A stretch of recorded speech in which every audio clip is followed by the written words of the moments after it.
नमस्कार, मैं हूं सुशील बहुगुणा। आप देख रहे हैं हम लोग, और आज हम लोग में बात संसद के शीतकालीन सत्र से पहले किस तरह की गहमा गहमी है। कल से संसद का शीतकालीन सत्र शुरू हो रहा है और खास बात यह है कि इस सत्र से पहले ही मोदी सरकार ने उन 3 कृषि कानूनों को वापस लेने का फैसला कर लिया जिन्हें लेकर 1 साल से किसान आंदोलन पर हैं।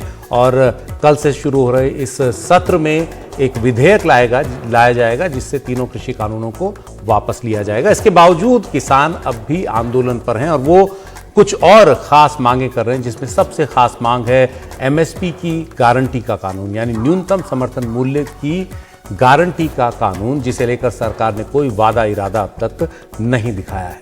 और आज सर्वदलीय बैठक एक सरकार ने बुलाई जिसमें सभी दलों के नेता मौजूद थे। हालांकि आम आदमी पार्टी के नेता संजय सिंह इससे बाद में बाहर आ गए। उन्होंने कहा कि न उन्हें बोलने का मौका यहां मिलता है, न सदन के अंदर मिलता है। और ये चर्चा हुई कि किस तरह सदन को शांतिपूर्ण तरीके से चलाया जाए ताकि अधिक से अधिक कामकाज हो सके। उधर कल कांग्रेस ने विपक्ष के नेताओं की बैठक बुलाई है। हालांकि तृणमूल कांग्रेस उसमें शामिल नहीं हो रही है। तृणमूल कांग्रेस पिछले कुछ दिनों से कांग्रेस को लगातार कई राज्यों में तोड़ने की कोशिश कर रही। कई नेता तृणमूल कांग्रेस में शामिल हो चुके हैं कांग्रेस के। इस सब के बीच में आज हमारे साथ बातचीत करने के लिए कई खास मेहमान हैं। कांग्रेस के नेता हैं जीतू पटवारी, तेज तर्रार नेता हैं, मध्य प्रदेश से आते हैं। बीजेपी के नेता हैं नरेश सिरोही और टीएमसी के प्रवक्ता साकेत गोखले। हमारे साथ होंगे किसान नेता गुरनाम सिंह चढ़ूनी भी। आप सबका स्वागत है। सबसे पहले सवाल आपसे जीतू पटवारी जी, कांग्रेस की क्या रणनीति रहेगी इस शीतकालीन सत्र में जो कल से शुरू हो रहा है? हालांकि एक मुद्दे पर मोदी सरकार बैकफुट पर आ चुकी है और उधर आपके सामने कई चुनौतियां हैं। तृणमूल कांग्रेस आपके साथ आने को तैयार नहीं दिख रही है। कुछ तृणमूल कांग्रेस के साथ जो कांग्रेस की तनातनी है कुछ ज्यादा बढ़ गई है। इस सब के बैकग्राउंड में क्या कांग्रेस की तैयारी है कल? बहुगुणा जी, लोकतंत्र का मंदिर है। सत्र जो होता है, सदन जो होता है, ये देश की समस्याओं के समाधान के साथ दल और विपक्ष के साथ मिलकर देश की उन्नति पर, देश की समस्याओं पर समाधान के लिए होता है। जहां तक तृणमूल का या विपक्ष का सवाल है, ये हमारे अपने अंतर विरोध हो सकते हैं या कोई बातें अपनी पॉलिटिकल हो सकती है, पर जब देश की बात आए, समस्या की बात आए, तो मैं समझता हूं कि सबका दायित्व है। वैसा एक साथ विपक्ष का भी है और पक्ष का भी है। अब सवाल यह है कि देश के सामने समस्या क्या है। समस्या सबसे बड़ी, तीनों काले कानून नरेंद्र मोदी जी ने माना। इससे पहले जो सत्र हुए थे उसमें नरेंद्र मोदी जी ने दहाड़ दहाड़ के ये कहा था कि ये कानून किसानों के हित में है और देश के हित में है। देश की एग्रीकल्चर, कृषि, खेती, इसको उत्थान होगा। फिर उन्होंने ही माना कि मेरी गलती हुई थी, मैं देश से क्षमा मांगता हूं। अब समर्थन मूल्य नरेंद्र मोदी जी ने चुनाव के पहले वादा किया था देश से, किसानों से, वो वापस उसकी गारंटी मिलनी चाहिए। ये विपक्ष की, देश की, किसान की, और मैं समझता हूं नरेंद्र मोदी जी का भी दायित्व है। इस पर चर्चा, इस पर एक समस्या का समाधान इस देश को ढूंढना है। दूसरा है कि महंगाई इस देश को, आम आदमी के जीवन को दुर्भर कर दिया है। नरेंद्र मोदी जी ने कहा था बहुत हुई महंगाई की मार, अब की बार मोदी सरकार। जितनी महंगाई थी उससे 5 गुना हर स्केल पे महंगाई बढ़ गई। आपने कहा कि मैं डॉलर को, रुपए की इक्वेशन को एक जैसा करने की कोशिश करूंगा, डॉलर से कंपेरेटिव रुपया आए हमारा, इस पर मेरा प्रयास होगा 2022 तक। इन्होंने एप्पल और टमाटर के भाव एक कर दिए। तो देश के सामने समस्या कैसी है, आप देखो, इसको समझो। तो इस पर चर्चा होनी चाहिए। सारे विपक्ष का एक जैसा मुद्दा है, ये कांग्रेस का या मैं समझता हूं देश का मुद्दा है, तो विपक्ष का और कांग्रेस का दायित्व है। चाहे चाइना से भारत की तनातनी, हमारे जमीन पर कब्जा किया, ये एक बहुत महत्वपूर्ण मुद्दा है। और इस पर मैं समझता हूं सारा विपक्ष सरकार से, देश सरकार से ये सवाल पूछता है कि आपने जो देश को समझाने की कोशिश की, बार बार बयान दिए, आपने झूठ बोला, तो ये क्यों बोला और अब इसकी स्थिति क्या है, इस पे श्वेत पत्र आना चाहिए। मैं समझता हूं कांग्रेस का तो प्रश्न है ही, पर देश का प्रश्न भी है। नेताओं की जासूसी, पेगासस, आप देखो कितना बड़ा लोकतंत्र का एक तरह से सर्वनाश किया इस सरकार ने। कभी आज तक सुप्रीम कोर्ट में भी ये नहीं बोल पाए कि हमने पेगासस का उपयोग किया या नहीं किया। यह हालात है देश के। तो मैं समझता हूं देश की जनता को स्पष्ट होना चाहिए, जो शहादत हुई कृषि कानून के अंतर्गत किसानों की, वो उन शहीदों को भी सरकार माने कि हमारी गलती से हुआ, उनके लिए क्या होगा, इस पर भी बात होनी चाहिए। कोविड में जो परिवार चले गए सरकार की गलतियों से, लापरवाहियों से, एक सरकारी हत्याएं हुई, लगभग इस देश के 70 लाख से ऊपर परिवार के लोग शहादत हो गई उनकी भी सरकारी हत्याओं से। मैं मानता हूं उनके लिए भी 4 लाख 5 लाख रुपए सरकार का दायित्व है कि वो दे। ये नए वेरिएंट की बात अभी आपने आपके विजुअल में कही, जो कोरोना का आ रहा है उसको लेकर भी सरकार की क्या जिज्ञासा है, क्या सरकार कर रही है, देश ये भी चाहता है। ऐसे ही त्रिपुरा, हमारे अंतर देश की आजादी के बाद पहली बार हुआ है कि त्रिपुरा में 2 राज्यों की हिंसक झड़पें लगातार होती रही है और दोनों राज्यों में केंद्र सरकार का रुख हमने देखा है।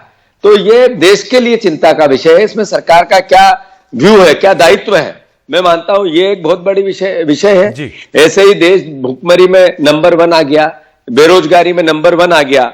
जो अर्थव्यवस्था की बात हुई थी, नरेंद्र मोदी जी ने $5 ट्रिलियन करने की बात की थी। चाइना हमारा पड़ोसी है, उसकी 3 साल में 16 गुना अर्थव्यवस्था बढ़ गई। हमारी जैसी इक्वेशन है जनसंख्या की दृष्टि से, भौगोलिक दृष्टि से, और हमारे देश की जो थी उससे घट गई।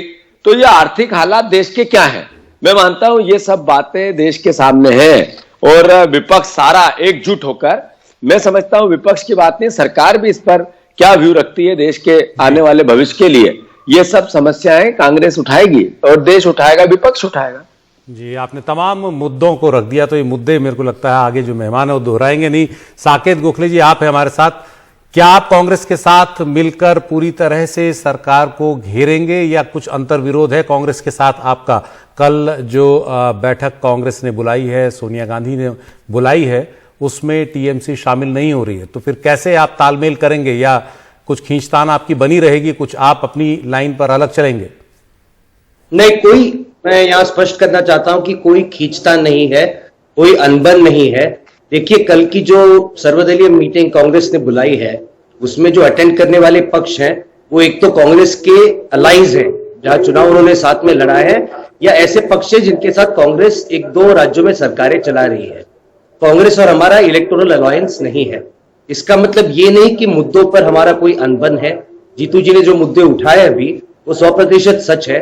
हमारे भी जो मुद्दे हम उठाने वाले हैं उसमें भी काफी ओवरलैप है इन मुद्दों के साथ में। उसके साथ एक हमारी डिमांड है कि विमेंस रिजर्वेशन बिल को इस बार पार्लियामेंट में इंट्रोड्यूस किया जाए, और हमें बिल्कुल आश्वासन है कि कांग्रेस भी उसे सपोर्ट करेगी। तो ऐसी कोई बात नहीं है कि हमारा तालमेल नहीं है। तालमेल विपक्ष का साथ में है। विपक्ष अपने आप एक दूसरे से हमेशा हम बात करते रहते हैं। तो ये जो तालमेल या फूट हो गई या कुछ, ये मीडिया का क्रिएशन है, ऐसी कोई बात नहीं है। जी, ऐसी कोई बात नहीं है। बीजेपी के नेता नरेश सिरोही हमारे साथ हैं। नरेश जी, सरकार एक तरह से बैकफुट पर आ गई तीनों कृषि कानूनों को लेकर। जो कह रही थी सरकार खुल कर कि इस पर वापस नहीं होगी, आखिर में लेना पड़ा वापस। अब क्या एमएसपी की गारंटी का कानून भी ऐसा मुद्दा है जिस पर सरकार मानेगी किसानों की बात? और किस तरह से आप अपने एजेंडा को आगे रखेंगे? और विपक्ष की जो मांगे हैं उनमें से कौन कौन सी मांगे ऐसी हैं जिन पर आपकी सरकार राजी हो सकती है? देखिए बहुगुणा जी, जो जीतू जी ने बातें रखी हैं, हमारी सरकार निश्चित सदन में उनका विधिवत जवाब देगी। लेकिन जहां तक एमएसपी की बात है और किसानों के मुद्दे की बात है, मैं उस पर आपको स्पष्ट कर देना चाहता हूं कि जिस तरह से नरेंद्र मोदी जी ने कानूनों को वापस लिया है, वो जन भावनाओं को देख के क्या हुआ, किसानों की भावनाओं को देख के लिया है। और एमएसपी पे भी कमेटी बनाने की बात सरकार ने की है।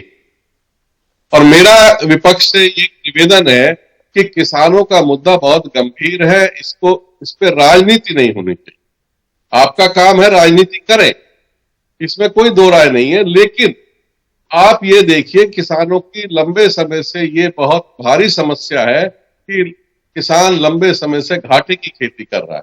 और आज जो शहर और गांव की जो विषमता की खाई पड़ी है, उसके क्या कारण है, उसको आप बहुत अच्छे से सदन में रखें, सरकार भी उसको सकारात्मक रूप से ले और किसानों की जो मूल समस्या है उसका निदान। देखिए, पंजाब एमएसपी की मैं बात करता हूं बहुगुणा जी, और इसको सबको गंभीरता से हमारे मित्र गुरनाम जी भी हैं, मैंने गुरनाम जी से भी ये सब चर्चा हमारी आपस में हो चुकी कि एमएसपी पंजाब और हरियाणा दोनों जगह मिलती है। उसके बाद भी किसान घाटे की खेती क्यों करता है, वहां का किसान पे कर्जदार क्यों है, इस पे कभी विचार किया गया है? क्या पटवारी जी या हमारे दूसरे मित्र हैं साकेत जी या गुरनाम जी, या आप ही मुझे बताइए कि क्या एमएसपी मिलने के बाद किसान जिस जंजाल में फंसा हुआ है उससे निकल सकता है क्या? जी, हमारे साथ गुरनाम सिंह चढ़ूनी वरिष्ठ किसान नेता हमारे साथ हैं। चढ़ूनी जी, आपसे पहले बातचीत हुई बाकी मेहमानों के साथ, उन्होंने पार्लियामेंट में जो एजेंडा है विपक्ष का वो सब बताया। आप बताइए, किसानों का जो मसला है उस पर सरकार कुछ तो मान गई है। क्या एमएसपी पर गारंटी के कानून को जब तक सरकार नहीं बना देती तब तक आप नहीं मानेंगे, और अगर बन जाता है कानून तो क्या इससे किसानों की समस्याएं काफी हद तक उसका निदान हो जाएगा, जैसे सिरोही जी बोल रहे हैं? ये सवाल उनका भी है। देखिए, सबसे पहले तो मैं आपके चैनल का धन्यवाद करना चाहूंगा जिन्होंने ये डिबेट रखी है। बहुत अच्छा है, चर्चा होनी चाहिए। और सिरोही साहब ने जो बात कही है कि पंजाब और हरियाणा में एमएसपी मिल रहा है, वहां भी हालत अच्छी नहीं है, तो उसका एक कारण ये है कि पंजाब और हरियाणा में दूसरे प्रदेशों से खर्चा काफी ज्यादा है उत्पादन करने में। यहाँ पे जो ट्यूबवेल है वो 4 लाख रुपए में लगता है, अगर वही ट्यूबवेल हमने जाके उत्तर प्रदेश में लगाना हो तो वो 50,000 में लग जाता है। तो दूसरी बात मैं ये कहना चाहूंगा कि हमारा सर्वे बता रहा है, हिंदुस्तान भारत का सर्वे बता रहा है कि पिछले 15 साल के अंदर 45 लाख करोड़ रुपया एमएसपी से कम मिला है किसानों को, उनकी जेब में कम गया है। और इसका बड़ा कारण जो है, वो बड़ा कारण ये है कि हम जो आयात करते हैं वो हमारी फसलों के रेट डाउन करता है। पिछले साल जून में जो मक्का आया और यहाँ का मक्के का रेट बड़ा अच्छा था, अगर उसके पिछले साल में देखें तो 2000 रुपए तक मक्का बिका है। लेकिन पिछले साल 5 लाख टन मक्का बाहर से मंगा लिया गया, और जैसे ही वो 5 लाख टन मक्का बाहर से आया तो यहाँ का जो मक्का है वो 1100 पे आ गया। यही हाल दालों का है, यही हाल खाद्य तेल का है।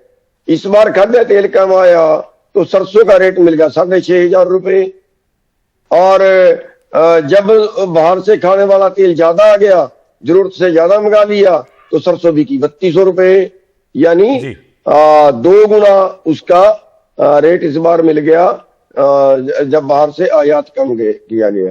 सभी चीजों का ऐसे ही है। तो इसमें जो है एक चीज जो सबसे बड़ी करने वाली है, और सिरोही साहब बहुत अच्छी तरह वहां अपने जो पार्टी है उस तक बात पहुंचा सकते हैं, क्योंकि सिरोही साहब किसानों के लिए भी काम करते रहे हैं पहले जी, अब भी कर रहे हैं। एक बात तो ये होनी चाहिए कि जो आयात होता है वो एमएसपी से कम नहीं होना चाहिए, हिंदुस्तान के एमएसपी से कम पे नहीं होना चाहिए। जो अगर बाहर से मक्का 1100 में आया तो ये पाबंदी होनी चाहिए, आए किसी रेट पे यहाँ के एमएसपी से कम वो मार्केट में नहीं जाएगा।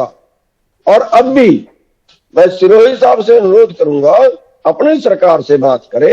ये सरकार बिना खर्चे के भी कर सकती है, अभी कर सकती है कि बाहर से जो आयात होगा उसका भाव भारत के एमएसपी से कम नहीं होगा जी। एक दूसरी चीज जो अभी कर सकते हैं वो ये कर सकते हैं कि जहां जहां से जितना पहले एमएसपी पे खरीदा जा रहा है उससे कम खरीद नहीं होगी। तीसरी चीज, जो एक कमेटी बनाए, उस कमेटी में ये क्या करते, सरकार क्या करती है, सरकार ये कहती है कि हमने स्पेशलिस्ट की कमेटी बना दी जी। अब वो स्पेशलिस्ट क्या करते हैं, जैसे मान लिया शांता कुमार की कमेटी बना दी। गुरनाम जी, आपकी बातचीत में जारी रखूंगा, मुझे एक ब्रेक लेना है, उसके बाद मैं लौटता हूं फिर आपके पास। किसानी खेती के जो मुद्दे हैं इस पर हम लगेंगे और बात करेंगे, क्योंकि यही इस समय सबसे बड़ा मुद्दा सरकार के सामने रहने वाला शीत सत्र में। एक छोटा सा ब्रेक और उसके बाद लौटते हैं इसी बहस पर।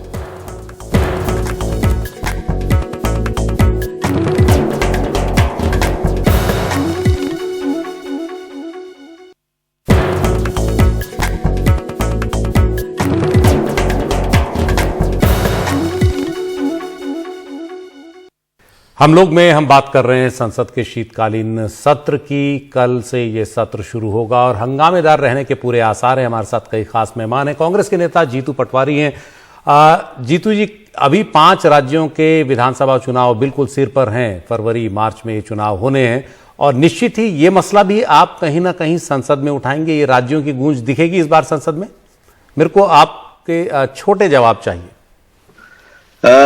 सुशील जी, बिल्कुल सही है कि जिस तरीके से देश के हालात हुए हैं नरेंद्र मोदी जी के राज में, अभी बीजेपी के नेताजी बता रहे थे कि जन भावनाओं के अनुरूप नरेंद्र मोदी जी ने 3 काले कानून वापस लिए। जन भावनाओं तो चाइना के मामले में भी देश कह रहा था कब्जे में, तो क्या उस पर भी देश से माफी मांगना चाहिए नरेंद्र मोदी जी को? ये देश के 5 राज्यों के चुनाव में इन सब बातों का असर होगा। अरुणाचल प्रदेश में जिस तरीके से 2 गांव बस गए चाइना के और कई बार 20 सैनिक हमारे शहीद हो गए, ये जन भावनाओं के अनुरूप ही बातें थी। मैं मानता हूं कि जिस तरीके से केंद्रीय गृह राज्य मंत्री बने हुए उनके बेटे ने पीछे से रोन दिया, उनको गिरफ्तार किया गया, उसके बाद भी देश के प्रधानमंत्री देश को क्या संदेश देना चाहते हैं, ये सवाल तो है। नोटबंदियों में अर्थशास्त्रियों को नहीं समझा पाए कि क्योंकि जीएसटी में व्यापारियों को नहीं समझा पाए कि क्योंकि लॉकडाउन में प्रधानमंत्री मजदूरों को, प्रवासी मजदूरों को नहीं समझा पाए कि मैंने यह व्यवस्था क्यों की, चीनी घुसपैठ में राष्ट्र के राष्ट्रवादियों को नहीं समझा पाए, सीएए के कानून में अल्पसंख्यकों को नहीं समझा पाए, काले कानून में किसानों को नहीं समझा पाए। ये सारे मुद्दे उन राज्यों के चुनाव पर असर करेगा और उनकी गूंज भी संसद में होनी चाहिए। 5 राज्यों की समस्या अपने, जैसे यूपी में अभी आपने कहा एक एग्जाम के पेपर लीक होते हैं, ऐसी तमाम अराजकता उत्तर प्रदेश में हम देखने को मिलती है। कानून व्यवस्था कहाँ है, कैसी है, कब है, ऐसे ही हर राज्य के हालात क्या अलग अलग हैं, उनकी भी गूंज यूपी में रहनी चाहिए जी। सिरोही संसद में रहनी चाहिए जी। सिरोही जी हमारे साथ हैं। सिरोही जी, तमाम मुद्दे हैं सरकार के सामने जवाब देने के लिए। किन किन मुद्दों पर जवाब देगी सरकार? बहुगुणा जी, देखिए आपका बहुत कीमती समय है। मैं उस पर बिल्कुल भी कहीं इस बात को खराब नहीं करना चाहता कि यहाँ मैं तू मैं निकालूं, लेकिन मैं सबसे नहीं मैं एक पेपर आपको दिखाना चाहता हूं। ये कृषि नीति है, 77 में बननी शुरू हुई जब भानु प्रताप सिंह कृषि राज्य मंत्री थे और उस चतुरान मिश्र जी के समय तक ये बनी। इसमें जो महत्वपूर्ण बात लिखी है उसको आपको सुनना चाहिए और मैं जीतू जी से भी कहूंगा, किसी की भी सरकारें रही हो, इसमें सब दोषी है, चाहे भाजपा की सरकार हो, कांग्रेस की हो, जनता दल की हो, सभी किसी ने इस पर गौर नहीं किया कि किसानों के साथ कितना बड़ा अन्याय हो रहा है। इस कृषि नीति का जो 4था पेज है उसको पढ़ लीजिए। ये डॉक्यूमेंट्स मेरे पास है, अगर नहीं चाहिए तो वो ले ले। इसमें लिखा है कि जो आजादी के बाद से सापेक्ष मूल्यों का रुख किसानों के अहित में रहा है। इस पूरे कार्यकाल में 70 साल में 4 सालों को छोड़ दें तो कृषि उत्पादों के मूल्य दूसरे उत्पादों के मूल्य के मुकाबले 82 से 94% के बीच में रहे। इस अहितकारी मूल्य प्रणाली के कारण अर्थव्यवस्था में अन्य वर्गों की अपेक्षा कृषकों की औसत आमदनी हर साल 12% कम रही है, जिसका सीधा परिणाम यह हुआ कि हर 7 साल में किसानों की आमदनी आधी होती चली गई। अब सिरोही जी, इस पे जो हो गया उसको तो हम नहीं कर सकते, हम आगे की बात करें। आपकी बात मैं समझ गया, पीछे से कुछ गड़बड़ियां होती आ रही होंगी। अब मैं इस बात को समझ रहा हूं। हमारे साथ चढ़ूनी जी भी है, खुद एक किसान हमारे बीच में है, मैं उनसे बात करना चाहता हूं। और सिरोही जी, मैं आपको रोक रहा हूं, आपकी बात हम समझ गए हैं। आपने जो बातें बताई, पीछे अगर कुछ हुई हैं चीजें तो वो तो बदलना है, हमने आगे देखना है। चढ़ूनी साहब, क्या आपको लगता है कि सरकार आपकी मांग मान जाएगी, और अगर आपकी मांग नहीं मानती तो आपकी आगे क्या रणनीति होगी इस सत्र के बाद? देखिए, एक बात तो ये कि जो सिरोही जी आंकड़ा दे रहे हैं ये बिल्कुल आंकड़ा सही है, लेकिन इस आंकड़े में पीछे बीजेपी की सरकार भी रही है, इनकी अपनी पार्टी की सरकार रही है, उसने कोई सुधार नहीं किया।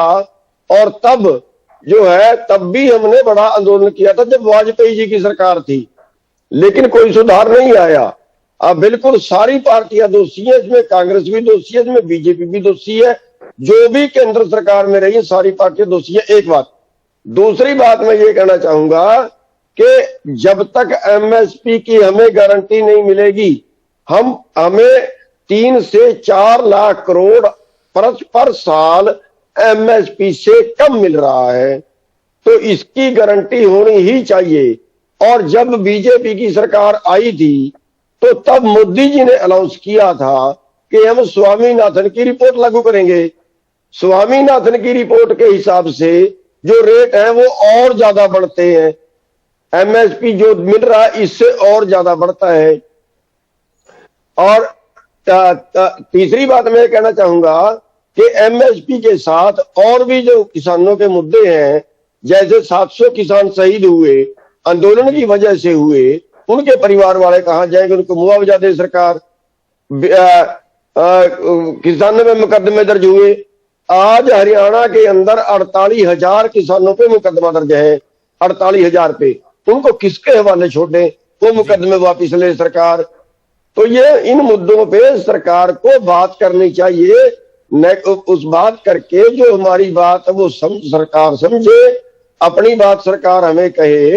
बीच में जहां भी उसका कमेटी जिस तरह की उस पे कोई जो बीजेपी बनाने की बात कर रही है, वो कब तक अपना निर्णय देगी, कौन उसमें शामिल होगा, क्या उसकी जिम्मेदारी होगी, कुछ बैठ के क्लियर करें, तभी आंदोलन समाप्त होगा।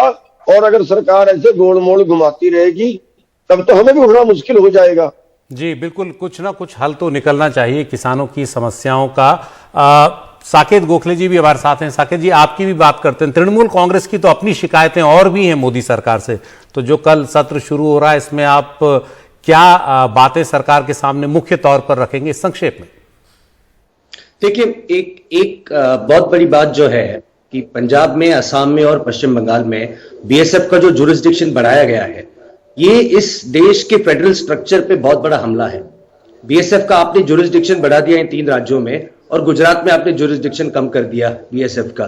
तो ये केंद्र की हमेशा की आदत है कि राज्यों को काम ना करने दे, राज्यों के अफेयर्स में हमेशा इंटरफियर करते रहें, और ये उसी तरीके से एक राज्यों के ऊपर अपना कंट्रोल जताने का एक तरीका है। दूसरा, जैसे हमने कहा, विमेन्स रिजर्वेशन बिल, ये हमारे लिए बहुत महत्वपूर्ण है। ममता दीदी शुरुआत से विमेन्स एम्पावरमेंट के बारे में या औरतों के हित के बारे में ज्यादा रिप्रेजेंटेशन होना चाहिए, इसके बारे में हमेशा से बोलती आई हैं। हमारे फीमेल मेंबर ऑफ पार्लियामेंट सबसे ज्यादा है किसी भी पार्टी से। तो ये विमेन रिजर्वेशन बिल, और उस पर मुझे लगता है कि पूरा विपक्ष सहमत होगा कि ये तुरंत पार्लियामेंट में लाना गया चाहिए और इसे पास कर देना चाहिए। और तीसरी बात, एक मैं आखिरी कहना चाहता हूं यहां पे कि जन भावना को सुन के मोदी जी ने कानून वापस लिए, तो ये जन भावना सुनने के लिए उन्हें चुनाव तक क्यों इंतजार करना पड़ा? पूरा 1 साल किसान वहां बैठे थे, 700 किसान शहीद हो गए। तो ये जन भावना की आवाज उन तक पहुंचने में इतनी देर क्यों लगती है? पेगासस के समय मॉनसून सेशन उन्होंने डिस्टर्ब कर दिया, सुप्रीम कोर्ट की ऑर्डर आ गई, उसके बाद कमेटी बैठ गई अभी। तो ये सरकार जो है, अगर ये जनप्रतिनिधियों की आवाज अगर संसद में सुनेगी, तो इस तरीके से इनका अपमान नहीं होगा पब्लिक में कि कहीं पॉलिसी बनाओ, विड्रॉ करो, सुप्रीम कोर्ट इंटरवीन करता है, कमेटी बिठाती है। तो थोड़ा जनप्रतिनिधियों की भी बात सुने ये सरकार, ये हमारी विनती है। बिल्कुल, बहुत बहुत शुक्रिया आप तीनों राजनीतिक दलों के मेहमानों का। वक्त है एक ब्रेक का, लेकिन ब्रेक के बाद चढ़ूनी साहब से मैं बात करूंगा किसानों के ही मसले पर। बाकी सभी राजनीतिक पार्टियों के जो मेहमान हैं, आप सभी का बहुत बहुत शुक्रिया। ब्रेक के बाद लौटते हैं।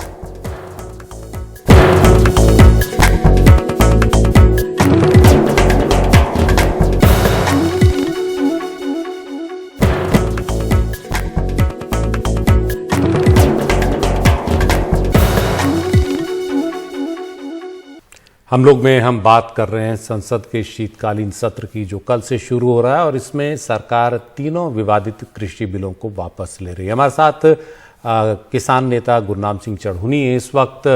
चढ़ूनी साहब, अब सरकार तीनों कृषि कानूनों को वापस ले रही है।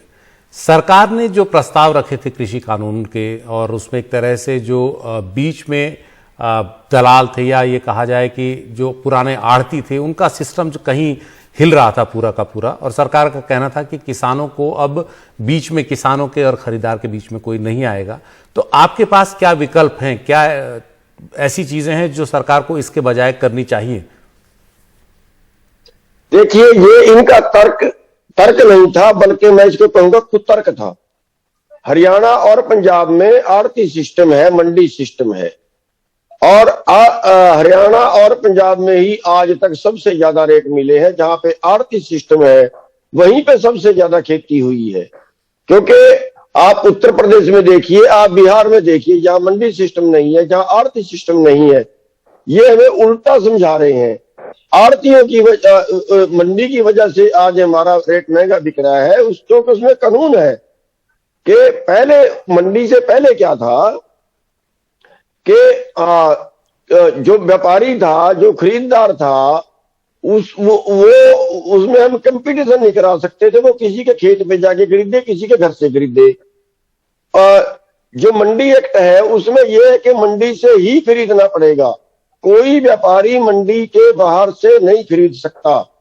और जब मंडी में खरीदेगा तो उसके लिए अगला कानून ये है कि उसको बोली में ही खरीदना पड़ेगा। सारे जो बोली जो खरीददार हैं वो उसका कंपटीशन करेंगे और जो सबसे उच्चतम भाव पे खरीदेगा वो खरीद पाएगा। तीसरा, उसके साथ में एक सरकारी एजेंसी खड़ी होगी कि अगर वो व्यापारी पूल कर ले, सारे व्यापारी भी पूल कर ले, तो भी उसके बराबर में एक सरकारी एजेंसी खड़ी होगी। जैसे हरियाणा में जो है वो हैफेड है, तो वो उसके मुकाबले में बोली देगी। जिन फसलों का एमएसपी नहीं है उनकी बात कर रहा हूं, तो वो बोली देगी।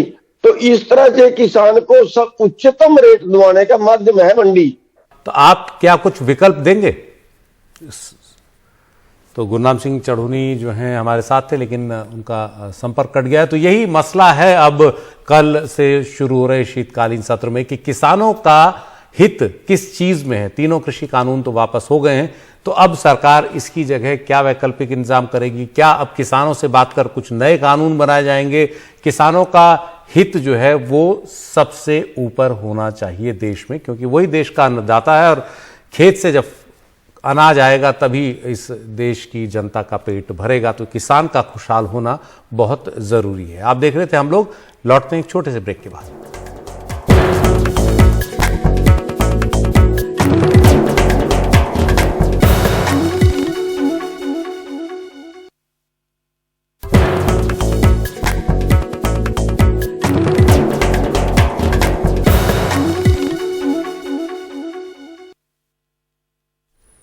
तो संसद का शीत सत्र कल से शुरू हो रहा है। सरकार ने तीनों विवादित कृषि कानून वापस लेने का फैसला किया है और इससे जुड़ा विधेयक जो है वो पास किया जाएगा संसद में।